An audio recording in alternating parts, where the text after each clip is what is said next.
Hello everyone welcome back to once again. ਅੱਜ ਦਾ ਜਿਹੜਾ ਆਪਣਾ ਟੌਪਿਕ ਹੈਗਾ ਜੀ ਉਹ ਹੈਗਾ ਐਜੂਕੇਸ਼ਨ ਇੰਪਲੀਕੇਸ਼ਨ, ਜਿਹਦੇ ਬਾਰੇ ਆਪਾਂ ਜਿਹੜਾ ਕਿ ਡਿਸਕਸ ਕਰਾਂਗੇ। ਇਹਦੇ ਵਿੱਚ ਆਪਾਂ ਇਹ ਚੀਜ਼ ਪੜਾਂਗੇ ਕਿ ਪਿਆਜੇ ਦੀ ਜਿਹੜੀਆਂ ਆਪਾਂ ਥਿਊਰੀ ਕੀਤੀ ਹੈ ਕੋਗਨੀਟਿਵ ਡਿਵੈਲਪਮੈਂਟ ਬਾਰੇ, ਕਿ ਪਿਆਜੇ ਨੂੰ ਜੇਕਰ ਆਪਾਂ ਫੋਲੋ ਕਰਦੇ ਹਾਂ ਐਜ਼ ਆ ਟੀਚਰ, ਪਿਆਜੇ ਨੂੰ ਫੋਲੋ ਕਰਦੇ ਹੋਏ ਤੁਸੀਂ ਕੀ ਚੀਜ਼ਾਂ ਦਾ ਧਿਆਨ ਰੱਖੋਗੇ ਤੇ ਕਿਸ ਤਰੀਕੇ ਨਾਲ ਜਿਹੜਾ ਕੀ ਆ ਬੱਚੇ ਨੂੰ ਟੀਚ ਕਰੋਗੇ, ਉਹਦੇ ਬਾਰੇ ਆਪਾਂ ਡਿਸਕਸ ਕਰਦੇ ਹਾਂ। देखो पियाजे के अकॉर्डिंग फस्ट जोड़ा है कि build a curriculum for a children, वो कहता जोड़ा भी आप करिकुलम बनाना वो जोड़ा कि बच्चे नूं देख के बनाना, ठीक है। बच्चे ਲਈ ਉਹ पाठ्यक्रम होना चाहिए कि बच्चा किस तरीके ਨਾਲ कंफर्टेबल आ। तुसीं ये नहीं सोचना कि टीचर ਇਹਦੇ 'ਚ कंफर्टेबल होवे।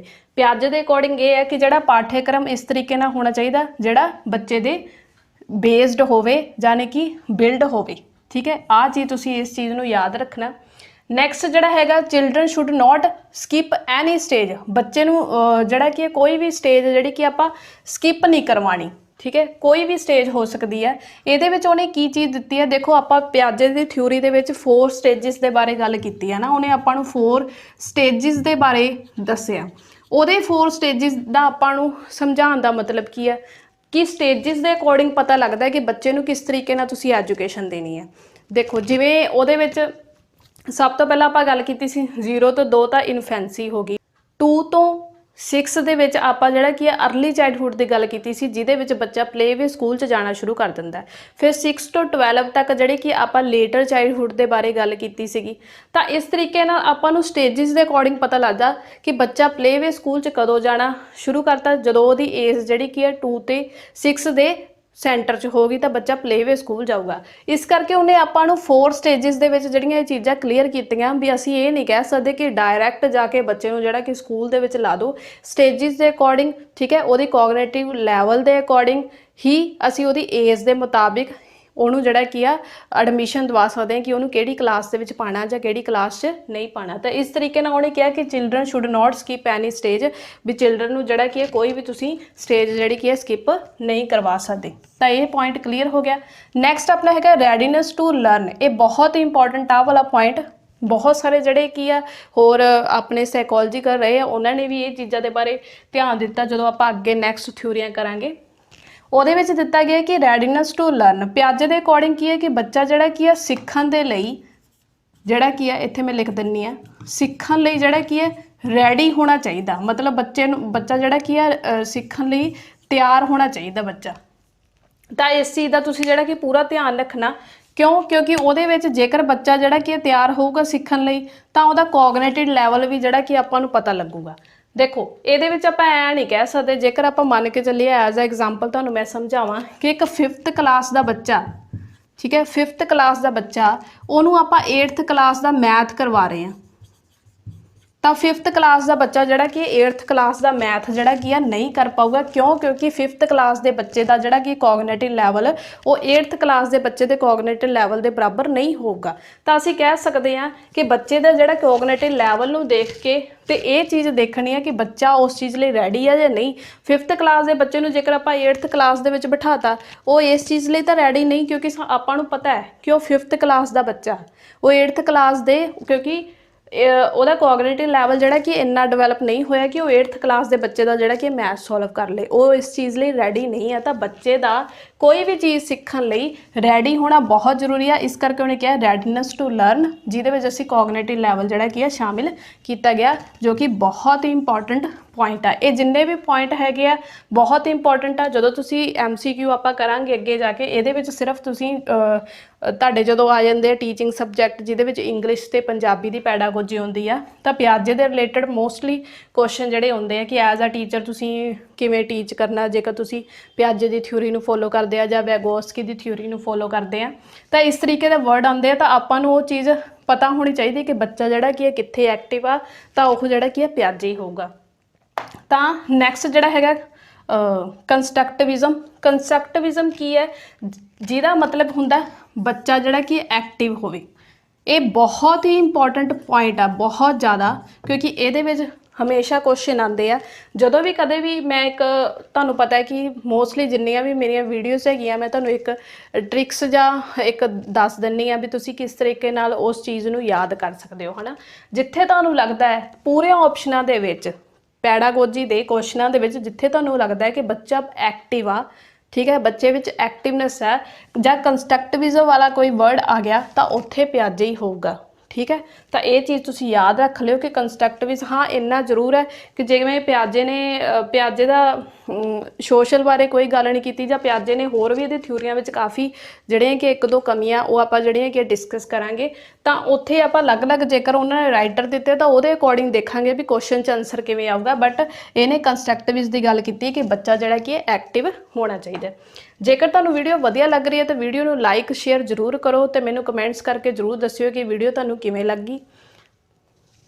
ਓਕੇ, ਤਾਂ ਆਪਾਂ ਗੱਲ ਕਰ ਰਹੇ ਸੀ ਕੰਸਟਰਕਟਿਵਿਜ਼ਮ ਬਾਰੇ, ਐਕਟਿਵ। ਇਹਦੇ ਵਿੱਚ ਪਿਆਜੇ ਨੇ ਕੀ ਕਿਹਾ? ਪਿਆਜੇ ਕਹਿੰਦਾ ਹੈ ਕਿ ਬੱਚਾ ਜਿਹੜਾ ਕੀ ਹੈ ਕੋਈ ਵੀ ਚੀਜ਼ ਸਿੱਖਣ ਲਈ ਜਿਹੜਾ ਕਿ ਐਕਟਿਵ ਹੋਣਾ ਚਾਹੀਦਾ, ਠੀਕ ਹੈ। ਬੱਚਾ ਇਹ ਜਿਹੜਾ ਕੀ ਹੈ ਕੀ ਹੋਣਾ ਚਾਹੀਦਾ? ਐਕਟਿਵ ਹੋਣਾ ਚਾਹੀਦਾ। ਪਿਆਜੇ ਦੇ ਅਕੋਰਡਿੰਗ ਬੱਚਾ ਆਪਣੀਆਂ ਐਕਟੀਵਿਟੀਜ਼ ਦੇ ਨਾਲ ਜਿਹੜਾ ਕੀ ਆ ਆਪਣੀ ਦੁਨੀਆ ਬਣਾਉਂਦਾ, ਪਿਆਜੇ ਦੇ ਅਕੋਰਡਿੰਗ। ਨੈਕਸਟ ਇਹਨੇ ਇੱਥੇ ਮੈਂ ਇਹ ਵੀ ਚੀਜ਼ ਲਿਖੀ ਹੈ ਕਿ people construct their own knowledge of personal experience, ਕਿ ਜਿਹੜੇ ਪੀਪਲ ਹੁੰਦੇ ਆ ਉਹ ਕੰਸਟਰਕਟ ਕਰਦੇ ਆ ਜਾਣੀ ਕਿ ਆਪਣੀ ਨੌਲੇਜ, ਔਨ ਨੌਲੇਜ, ਠੀਕ ਹੈ, ਤੇ ਆਪਣੇ ਪਰਸਨਲ ਐਕਸਪੀਰੀਅੰਸ ਨੂੰ ਜਿਹੜਾ ਕੀ ਆ ਕੰਸਟਰਕਟ ਕਰਦੇ ਆ, ਬਣਾਉਂਦੇ ਆ ਆਪਣੇ ਆਪ, ਠੀਕ ਹੈ, ਆਪਣੀ ਨੌਲੇਜ ਤੋਂ, ਆਪਣੇ ਐਕਸਪੀਰੀਅੰਸ ਤੋਂ ਜਿਹੜਾ ਕੀ ਆ ਕੰਸਟਰਕਟ ਕਰਦੇ ਆ। ਤਾਂ ਇਸ ਤਰੀਕੇ ਨਾਲ ਅਸੀਂ ਕਹਿ ਸਕਦੇ ਹਾਂ ਉਹਨੂੰ ਕੀ ਕਹਿੰਦੇ ਆ? ਕੰਸਟਰਕਟਿਵਿਜ਼ਮ। ਇਹ ਹੋ ਗਿਆ। ਨੈਕਸਟ ਆਪਣਾ ਹੈਗਾ ਡਿਸਕਵਰਿੰਗ ਲਰਨਿੰਗ। ਪਿਆਜੇ ਦੇ ਅਕੋਰਡਿੰਗ ਕੀ ਹੈ? ਦੇਖੋ ਇਹਦੇ ਵਿੱਚ ਆਪਾਂ ਇਕੱਲੇ ਪਿਆਜੇ ਬਾਰੇ ਹੀ ਸੋਚਣਾ ਕਿ ਪਿਆਜੇ ਦੇ ਅਕੋਰਡਿੰਗ ਕੀ ਹੋਣਾ ਚਾਹੀਦਾ। ਡਿਸਕਵਰੀ ਲਰਨਿੰਗ ਹੋਣੀ ਚਾਹੀਦੀ ਹੈ, ਬੱਚਾ ਆਪਣਾ ਐਕਸਪਲੋਰ ਕਰੇ, ਬੱਚਾ ਉਸ ਚੀਜ਼ ਨੂੰ ਜਿਹੜਾ ਕੀ ਆ ਚਾਰੇ ਪਾਸੇ ਦੇਖ ਕੇ ਹੈ ਨਾ, ਖੋਜ ਕਰਕੇ ਹੀ ਉਸ ਚੀਜ਼ ਨੂੰ ਸਿੱਖੇ, ਉਹਨੂੰ ਕਹਿੰਦੇ ਡਿਸਕਵਰੀ ਲਰਨਿੰਗ। ਡਿਸਕਵਰੀ ਦਾ ਮਤਲਬ ਕੀ ਹੁੰਦਾ? ਖੋਜ ਕਰਨਾ, ਠੀਕ ਹੈ, ਕਿਸੇ ਚੀਜ਼ ਨੂੰ ਖੋਜ ਕਰਨਾ, ਖੋਜ ਕਰਕੇ ਜਿਹੜੀ ਕੀ ਉਸ ਚੀਜ਼ ਨੂੰ ਸਿੱਖਣਾ। ਤਾਂ ਇਹ ਵੀ ਕਲੀਅਰ ਹੋ ਗਿਆ। ਨੈਕਸਟ ਹੈਗਾ ਪ੍ਰੋਬਲਮ ਸੋਲਵਿੰਗ। ਬੱਚੇ ਨੂੰ ਇਸ ਤਰੀਕੇ ਦੇ ਜਿਹੜੇ ਕਿ ਪ੍ਰੋਜੈਕਟਸ ਦਿੱਤੇ ਜਾਣ, ਕੋਈ ਵੀ ਐਨੀ ਐਕਟੀਵਿਟੀ ਇਹੋ ਜਿਹੀ ਦਿੱਤੀ ਜਾਵੇ ਜਿਹਦੇ ਵਿੱਚ ਬੱਚਾ ਜਿਹੜਾ ਕੀ ਹੈ ਪ੍ਰੋਬਲਮ ਸੋਲਵਿੰਗ ਕਰੇ, ਤਾਂ ਕਿ ਬੱਚੇ ਦਾ ਜਿਹੜਾ ਕੀ ਆ ਸਾਨੂੰ ਉਹਦਾ ਤਰਕ, ਜਾਣੀ ਕਿ ਉਹਦਾ ਕਿਸ ਤਰੀਕੇ ਨਾਲ ਉਹ ਆਪਣਾ ਮਾਈਂਡ ਨੂੰ ਯੂਜ਼ ਕਰਦਾ, ਕਿਸ ਤਰੀਕੇ ਨਾਲ ਉਹ ਆਪਦਾ ਲੌਜਿਕ ਲਗਾਉਂਦਾ, ਉਹਦੇ ਬਾਰੇ ਜਿਹੜਾ ਕਿ ਸਾਨੂੰ ਪਤਾ ਲੱਗੂਗਾ। ਇਸ ਤਰੀਕੇ ਨਾਲ ਐਜ਼ ਆ ਟੀਚਰ ਤੁਹਾਨੂੰ ਕੀ ਕਰਨਾ ਚਾਹੀਦਾ?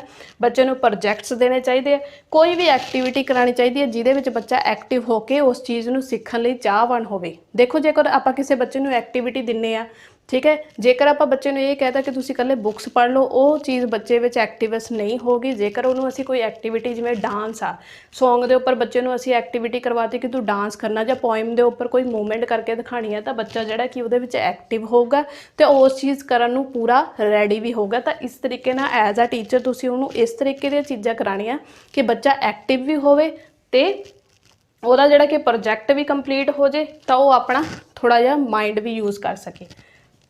ਠੀਕ ਹੈ, ਆ ਕਲੀਅਰ ਹੋ ਗਿਆ। ਨੈਕਸਟ ਹੈਗਾ ਟੀਚਰ ਐਜ਼ ਅ ਫੈਸੀਲੇਟਰ। ਟੀਚਰ ਜਿਹੜਾ ਕਿ ਐਜ਼ ਅ ਫੈਸੀਲੇਟਰ ਹੋਣਾ ਚਾਹੀਦਾ। ਫੈਸੀਲੇਟਰ ਦਾ ਮਤਲਬ ਹੈਗਾ ਹੈਲਪ ਕਰਨੀ, ਠੀਕ ਹੈ। ਤੁਸੀਂ ਐਜ਼ ਅ ਟੀਚਰ ਇਹੋ ਜਿਹਾ ਕੰਮ ਕਰਨਾ ਜਿਹਦੇ ਵਿੱਚ ਤੁਸੀਂ ਇਕੱਲਾ ਬੱਚੇ ਦੀ ਹੈਲਪ ਕਰਨੀ ਆ, ਬੱਚੇ ਦੀ ਸਿਰਫ ਤੁਸੀਂ ਮਦਦ ਕਰ ਸਕਦੇ ਹੋ। ਇਸ ਤਰੀਕੇ ਨਾਲ ਟੀਚਰ ਨੂੰ ਜਿਹੜਾ ਕਿ ਫੈਸੀਲੇਟਰ ਜਿਹੜਾ ਕਿ ਕਿਹਾ ਜਾਂਦਾ। ਇਹ ਵੀ ਬਹੁਤ ਹੀ ਇੰਪੋਰਟੈਂਟ ਪੁਆਇੰਟ ਹੈਗਾ, ਕਈ ਵਾਰ ਇਹਦੇ 'ਚੋਂ ਵੀ ਕੁਐਸਚਨ ਆ ਚੁੱਕੇ ਆ। ਨੈਕਸਟ ਹੈਗਾ ਇੰਡੀਵਿਜੂਅਲ ਡਿਫਰੈਂਸ। ਹੁਣ ਜੇਕਰ ਆਪਾਂ ਇੰਡੀਵਿਜੂਅਲ ਡਿਫਰੈਂਸ ਦੀ ਗੱਲ ਕਰੀਏ ਕਿ ਇੰਡੀਵਿਜੂਅਲ ਡਿਫਰੈਂਸ ਕੀ ਹੈ, ਦੇਖੋ ਅਲੱਗ-ਅਲੱਗ ਵਿਅਕਤੀਆਂ ਦੀ ਪਹਿਚਾਣ ਕਰਨੀ ਨਾ, ਹਰ ਇੱਕ ਵਿਅਕਤੀ ਇੱਕੋ ਜਿਹੇ ਨਹੀਂ ਹੁੰਦੇਗੇ, ਹਰੇਕ ਪਰਸਨ ਦੇ ਵਿੱਚ ਕੋਈ ਨਾ ਕੋਈ ਚੀਜ਼ ਅਲੱਗ ਤਰੀਕੇ ਨਾਲ ਹੁੰਦੀ ਹੈ। ਇਸੇ ਤਰੀਕੇ ਨਾਲ ਹੀ ਤਾਂ ਆਪਾਂ ਨੂੰ ਜਿਹੜਾ ਕਿ ਪਿਆਜੇ ਦੇ ਵਿੱਚ 4 ਸਟੇਜਿਸ ਦੇ ਬਾਰੇ ਗੱਲ ਕੀਤੀ ਹੈ ਨਾ।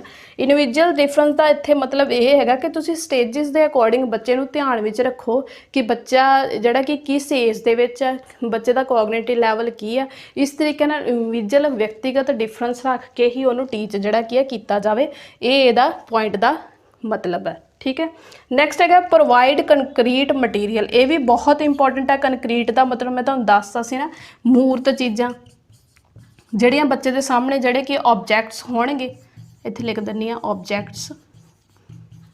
ਆਬਜੈਕਟਸ ਕਿਹੜੇ ਹੋਣਗੇ? ਜਿਵੇਂ ਟੀਚਿੰਗ ਲਰਨਿੰਗ ਮਟੀਰੀਅਲ। ਹੁਣ ਦੇਖੋ ਜਦੋਂ ਬੀਐਡ ਕਰਦੇ ਆ ਤੁਸੀਂ ਟੀਚਿੰਗ ਲਰਨਿੰਗ ਮਟੀਰੀਅਲ ਬਾਰੇ ਯੂਜ਼ ਕੀਤਾ ਹੈ ਨਾ, ਉਹਨੂੰ ਯੂਜ਼ ਕਰਕੇ ਤੁਸੀਂ ਪੜ੍ਹਾ ਕੇ ਆਏ ਹੋ। ਉਹਦੇ ਵਿੱਚ ਤੁਸੀਂ ਕੀ ਕੀਤਾ? ਤੁਸੀਂ ਮੋਡਲਸ ਬਣਾਏ, ਤੁਸੀਂ ਪ੍ਰੋਜੈਕਟ ਬਣਾਏ, ਠੀਕ ਹੈ। ਤਾਂ ਇਸ ਤਰੀਕੇ ਨਾਲ ਜਿਹੜਾ ਕੀ ਹੈ ਬੱਚੇ ਦੇ ਵਿੱਚ ਉਹੋ ਜਿਹੀਆਂ ਚੀਜ਼ਾਂ ਉਹਦੇ ਸਾਹਮਣੇ ਲੈ ਕੇ ਆਓ, ਕੰਕਰੀਟ ਮਟੀਰੀਅਲ ਉਹਨੂੰ ਪ੍ਰੋਵਾਈਡ ਕਰੋ ਜਿਹਦੇ ਨਾਲ ਬੱਚਾ ਐਕਟਿਵ ਹੋ ਕੇ ਉਹ ਚੀਜ਼ਾਂ ਨੂੰ ਸਿੱਖੇ। ਕਿਉਂਕਿ ਇਹ ਚੀਜ਼ ਨੂੰ ਤੁਸੀਂ ਵੀ ਓਬਜ਼ਰਵ ਕੀਤਾ ਕਿ ਜਦੋਂ ਤੁਸੀਂ ਪੜ੍ਹਾਉਣ ਗਏ ਹੋ, ਜਦੋਂ ਮਾਡਲ ਲੈ ਕੇ ਜਾਂਦੇ ਆ ਤਾਂ ਉੱਥੇ ਕਲਾਸ ਦੇ ਵਿੱਚ ਸਾਰੇ ਬੱਚਿਆਂ ਦੇ ਵਿੱਚ ਇੱਕ ਕਿਉਰਿਓਸਿਟੀ ਹੁੰਦੀ ਹੈ ਕਿ ਨਹੀਂ ਮੈਂ ਦੇਖਣਾ ਕਿ ਇਹਦੇ ਵਿੱਚ ਇੱਕ ਮੈਡਮ ਅੱਜ ਕੀ ਬਣਾ ਕੇ ਲੈ ਕੇ ਆਏ ਆ। ਤਾਂ ਇਸ ਤਰੀਕੇ ਨਾਲ ਬੱਚੇ ਵਿੱਚ ਉਹ ਕਿਉਰਿਓਸਿਟੀ ਪੈਦਾ ਕੀਤੀ ਜਾਵੇ, ਰੁਚੀ ਯਾਨੀ ਕਿ ਉਹਦੇ 'ਚ ਇੰਟਰਸਟ ਪੈਦਾ ਕੀਤੀ ਜਾਵੇ, ਜਿਹਦੇ ਨਾਲ ਬੱਚਾ ਜਿਹੜਾ ਕੀ ਆ ਸਿੱਖਣ ਲਈ ਰੈਡੀ ਹੋ ਜੇ। ਤਾਂ ਜੇ ਆਪਾਂ ਪੂਰੀ ਓਵਰਆਲ ਗੱਲ ਕੀਤੀ ਜਾਵੇ, ਤੁਸੀਂ ਸਿਰਫ ਇਹਦੇ ਵਿੱਚ 2 ਹੀ ਵਰਡਸ 3 ਵਰਡਸ ਦਾ ਮੇਨ ਧਿਆਨ ਰੱਖਣਾ। ਉਹ ਕਿਹੜੇ ਹੈਗੇ ਆ ਉਹ ਮੈਂ ਦੱਸ ਦਿੰਦੀ ਹਾਂ। ਇੱਕ, ਬੱਚਾ ਐਕਟਿਵ ਹੋਣਾ ਚਾਹੀਦਾ, ਇਹਨੂੰ ਤੁਸੀਂ ਕੀਵਰਡ ਦੇ ਤੌਰ ਤੇ ਯਾਦ ਕਰ ਸਕਦੇ ਹੋ। ਉਹੋ ਜਿਹੀਆਂ ਚੀਜ਼ਾਂ ਕਰਾਈਆਂ ਜਾਣ ਜਿਹਦੇ ਵਿੱਚ ਬੱਚਾ ਐਕਟਿਵ ਹੋਵੇ, ਬੱਚੇ ਵਿੱਚ ਰੈਡੀਨੈਸ ਹੋਵੇ ਉਸ ਚੀਜ਼ ਨੂੰ ਕਰਨ ਲਈ, ਕਿ ਜਾਣੀ ਕਿ ਬੱਚਾ ਜਿਹੜਾ ਕੀ ਹੈ ਪੂਰੀ ਤਰੀਕੇ ਨਾਲ ਉਹ ਚੀਜ਼ ਨੂੰ ਕਰਨ ਲਈ ਰੈਡੀ ਹੋਣਾ ਚਾਹੀਦਾ। ਬੱਚੇ ਵਿੱਚ ਇੰਟਰਸਟ ਪੈਦਾ ਕਰਨਾ, ਉਹੋ ਜਿਹੀ ਚੀਜ਼ ਲੈ ਕੇ ਆਉਣੀ ਚਾਹੀਦੀ ਹੈ ਕਿ ਬੱਚੇ ਵਿੱਚ ਜਿਹੜਾ ਕੀ ਆ ਰੁਚੀ ਪੈਦਾ ਹੋਵੇ। ਤਾਂ ਇਹ ਤੁਸੀਂ ਕੀਵਰਡ ਜਿਹੜੇ ਕਿ ਇਸ ਤਰੀਕੇ ਨਾਲ ਇਹਨੂੰ ਸ਼ਾਰਟ ਦੇ ਵਿੱਚ ਯਾਦ ਕਰ ਸਕਦੇ ਹੋ। ਠੀਕ ਹੈ, ਓਵਰਆਲ ਜਿਹੜਾ ਕੀ ਆ ਅੱਜ ਦੀ ਆਪਣੇ ਟੌਪਿਕ ਦੇ ਵਿੱਚ ਇਹ ਬਹੁਤ ਹੀ ਇੰਪੋਰਟੈਂਟ ਗੱਲਾਂ ਸੀਗੀਆਂ। ਤਾਂ ਇਕੱਲੀ ਥਿਊਰੀ ਜਾਂ ਸਟੇਜਿਸ ਯਾਦ ਕਰਨ ਨਾਲ ਹੀ ਜਿਹੜਾ ਕਿ ਆਪਾਂ ਇਹ ਨਹੀਂ ਕਹਿ ਸਕਦੇ ਕਿ ਪਿਆਜੇ ਆਪਣਾ ਕੰਪਲੀਟ ਹੋ ਗਿਆ। ਪੈਡਾਗੋਜੀ ਦੇ ਵਿੱਚ ਪਿਆਜੇ ਦੇ ਨਾਲ ਰਿਲੇਟਡ ਬਹੁਤ ਸਾਰੇ ਕੁਐਸਚਨ ਆ ਜਾਂਦੇ ਆ। ਤਾਂ ਇਸ ਕਰਕੇ ਮੈਂ ਤੁਹਾਨੂੰ ਜਿਹੜਾ ਕੀ ਹੈ ਐਜੂਕੇਸ਼ਨ ਇੰਪਲੀਕੇਸ਼ਨ ਦੇ ਬਾਰੇ ਅੱਜ ਦੱਸਿਆ। ਆਈ ਹੋਪ ਤੁਹਾਨੂੰ ਜਿਹੜੀ ਕਿ ਵੀਡੀਓ ਵਧੀਆ ਲੱਗੀ ਹੋਊਗੀ। ਜੇਕਰ ਤੁਹਾਨੂੰ ਵੀਡੀਓ ਵਧੀਆ ਲੱਗੀ ਹੈ ਤਾਂ ਵੀਡੀਓ ਨੂੰ ਲਾਈਕ, ਸ਼ੇਅਰ ਤੇ ਚੈਨਲ ਨੂੰ ਸਬਸਕ੍ਰਾਈਬ ਜ਼ਰੂਰ ਕਰ ਲਿਓ।